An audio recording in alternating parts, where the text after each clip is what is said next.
It's always kind of like a holiday when there's an Apple event, and yesterday was no exception.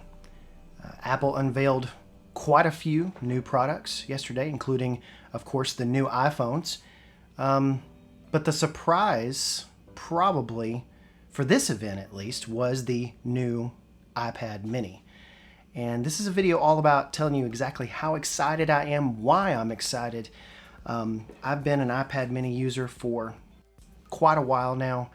I really think it's a great product, and I'm thrilled to see the new iteration from it. Let's talk about it. Before we go any further, I would love for you to like and subscribe. Of course, do all those things to help out the channel and to help us grow. And we're going to be talking about everyday carry, EDC videos, technology, as well as video games, specifically retro gaming. So if you're into any of that kind of stuff, just let me know. We'll have individual playlists here on the channel to allow you to watch all of those in one kind of thing. Thanks for being here. Okay, let's talk about this iPad mini. I'm so excited because one, I didn't think it was coming yesterday, and two, I didn't know if it was coming at all. And I had seen the redesigns, I'd seen the John Prosser video a couple of months ago talking about the new design to the new iPad mini. Basically, it's a shrunken down iPad Air from last year. And you get about 4 different colors, and it just looks like a fantastic device. And this adopts the new iPad design from the 11 and 12.9 inch Pro models. And of course, with the iPad Airs that were released last year, you've got the squared off edges, the liquid retina screen. It has an 8.3 inch screen, not the 7.9 inch. I've got a 7.9 inch iPad right here with me, and this is the iPad mini 5.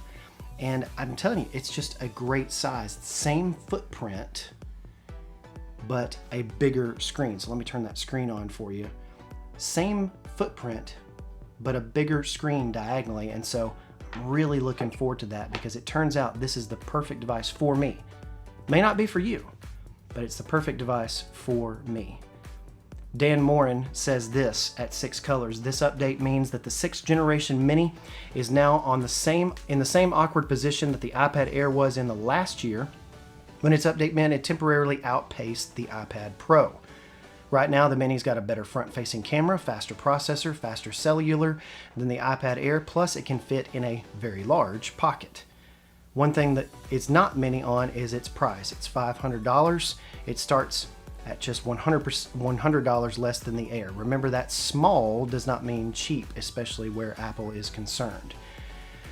And again, I agree with Dan on one of those things. This new iPad is running the A15 Bionic chip, which, if you don't know what that is, it's the same chip that they're putting in the new iPhones this year too. So it's outpacing the current A14 iPad Pros or A14X, not really sure which one those are. But this is the Mini 6.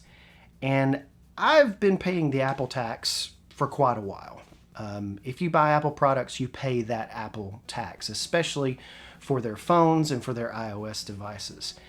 And I am going to line up to get this. I've already ordered my new iPad, and it will be getting here on September 24th, so we'll have a full review and a look at that when it gets here.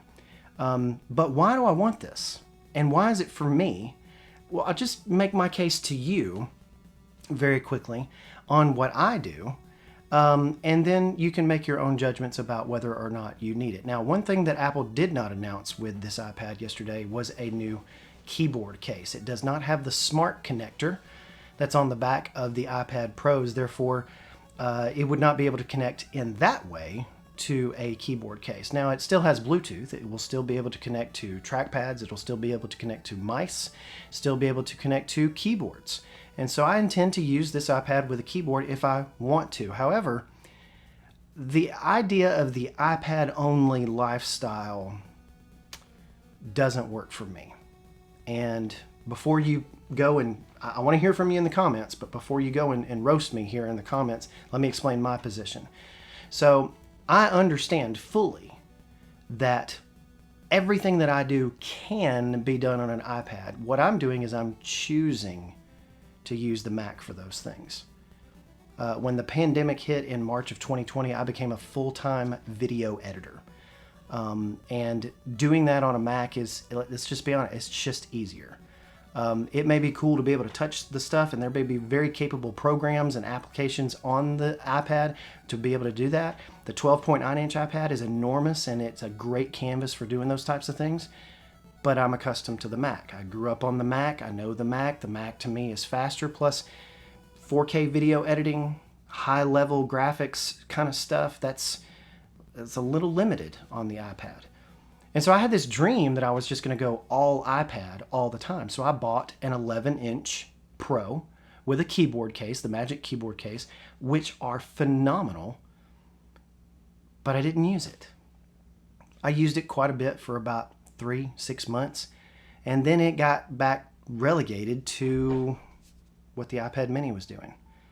It got back relegated to a reading machine, an RSS reader, entertainment machine, Netflix, YouTube, and that was about it.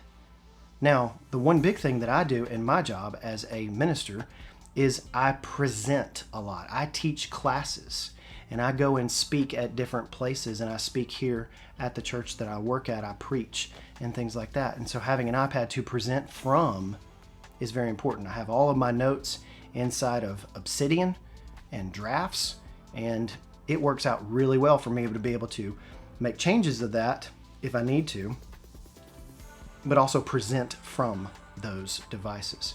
And so I'm not using my iPad to get a ton of work done. Can I take it to a coffee shop and type out what I need to type out? Absolutely. It's a great singular device for that. But using it for all the high-level stuff that I do, high-level Photoshop and Affinity Designer stuff, and high-level Final Cut Pro 4K and things like that, just not feasible for me. And so for this iPad, I'm looking at consolidating. I'm trading this one in because they'll give you a pretty good trade-in offer on apple.com if you go through the process there. I'm trading my iPad mini 5 in and getting $250 credit towards the new iPad mini. And this new iPad mini is going to update the design. It's going to be phenomenal. It's going to be a phenomenal consumption device for me to be able to read books, articles, surf websites, watch YouTube, but most importantly, use it as a presentation device to present lessons, to present things that I'm doing at talks around the place. And with 5G has been added to this iPad as well. That's just more icing on the cake for me because I have a 5G iPad Pro 11 that will now be handed down to one of my family members, and having 5G on my iPad mini and being able to take that anywhere is going to be great. So as soon as we get this in, I will be reviewing it. I'll be putting it on the channel. Just let me know if you want to hear about those different things. We've got a couple more EDC videos coming up pretty soon. But again, I would invite you to like and subscribe. Thank you so much for tuning in, helping out the channel. Really appreciate you being here. Have a great day.